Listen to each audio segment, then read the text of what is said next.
accept the fact that what I'm saying is true. Don't get defensive, don't get your ego hurt about it, don't get bent out of shape. First time I met Carl Gotch, he watched a fight of mine, and he's sitting there with these Japanese reporters, and they go, oh, what do you think about this, Mr. Gotch? And he's like, what the hell is this shit? You fucking, what are you on the floor? You like being on the floor? You and whores have something in common. He's bragging on me and whatever. He's very, very critical. Get done watching the fight, and he looks at me and he just goes with this fucking wry grin. And he goes, what I said, is it piss you off? I went, no, it doesn't bother me at all. None of what I'm here to hear what you have to say about it, not what I already think about things.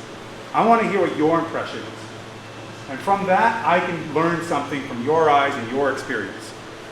And he just kind of looked at me, nodded a little bit, and he didn't say shit. He just went back to it. And then, not but maybe a few, not very much longer, it's like, show me how you do your push-ups. Here's a board. Show me how you do this. Show me how you do that. Clock head scissors. Do you know that move? Yes, I do. Okay. Here's how let me show you the difference on how I do it versus what you're doing. And then it was, the interview wasn't about an interview anymore. It was, Carl just said, okay, all right then, let's go. But the thing is, Carl was deliberately trying to see how I would take it. And I'm not trying to be spurious or aggressive just to like talk down to people. I'm trying to emphasize how important this is and how so much of us can so easily not realize where these important elements are and had just left them behind. And keep in mind, I said, look, it's fine. A lot of you have mistakes in these areas that, to me, are fundamental. But you know what? You have them now. Let's not have them when we leave. At least with what we work on. And to me, keeping catch alive is very fucking important. And I don't mean in just like a TMA dojo bullshito sense. I mean real, which means we gotta be on mats, going live in the rooms, and we gotta go doing competitions if we're capable of it. Otherwise, you know what's not keeping catch alive, but in a way does, in a very, only to a sense, those that really know it, spot it, is Jiu-Jitsu and MMA. But they don't call it catch, do they? They just fucking take it, absorb it, amalgamate it into everything they do, and then it just becomes that. And catch is relegated to those that stand up and hold the flag. Well, don't hold the fucking flag if you don't have the ability to keep that thing high, if you can't keep it from hitting the floor. If you do that, you know, we have to approach this like, we have to approach it with a different mindset. We really got to do this in the competitive level. And one of the things that has been a huge hindrance to catch wrestling is that it's approached like it's like it is this own distinct martial art that is so separate. It's just freestyle. It's just folk style wrestling with submissions. That's honestly, that's what it is. That's it. Folk style wrestling is catch as catch can without the subs. Not freestyle.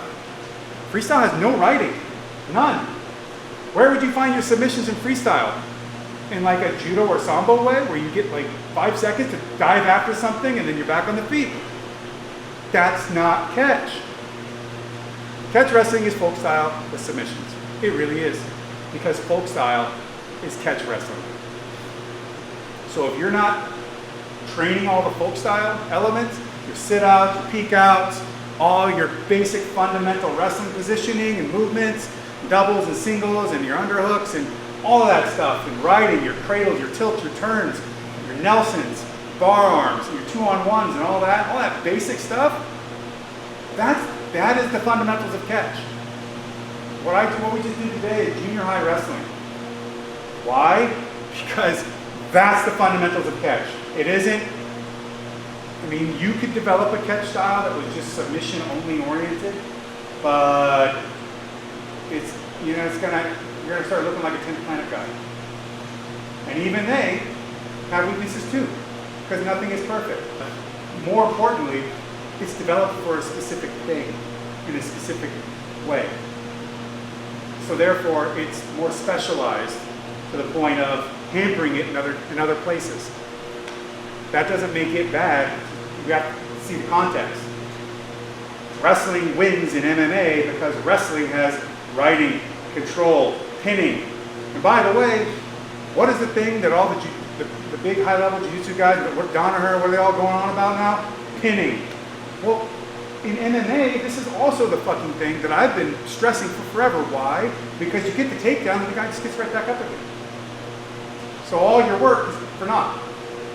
Oh, well, maybe I won a round. It's like, won a round? Well, you just left that to someone to decide whether they thought that won a round or didn't. You know what's definite? Getting a takedown, keeping them on the floor, battering them to an inch of their life, and submitting them. That is definite. That is absolute. That is objective. How do you do that? You have your fundamentals of wrestling, of catch wrestling, which is folk style. Wrestling fundamentals. Got it? Then you can pull off all the coolest fucking subs you ever wanted. Or you could use 3 so devastatingly because you're wrestling so good that you didn't need anymore. That happens too.